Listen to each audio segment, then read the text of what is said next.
ટૂંક સમયની અંદર ગાંધીનગરની અંદર પણ તમને ખેડૂત એકતાના દર્શન થશે।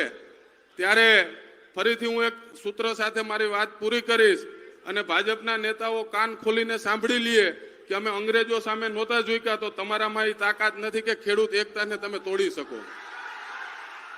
આપણે સૌએ એક વાત ઈ જોઈ, આ આંદોલનની અંદર ખેડૂતોએ જે એકતા બતાવી, આપણે એ વાતના સાક્ષી છીએ કે જે ખેડૂત ભાઈઓ જેલમાં છે એના ઘરે બીજા ખેડૂતો પોતાનું કામ મૂકીને એ ખેડૂતોનું કામ કરતા હતા।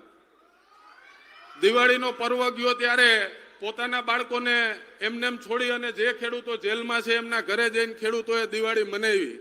આ વાત એ વાતની સાબિતી છે કે 2027ની અંદર ખેડૂતના હિતની સરકાર, ખેડૂતના દરેક પ્રશ્નનું નિરાકરણ લઈ આવનારી આમ આદમી પાર્ટીની સરકાર 2027માં આવે છે। ત્યારે ભાજપને ફરીથી કહું છું કે જબ તક તોડેંગે નહીં તબ તક છોડેંગે નહીં।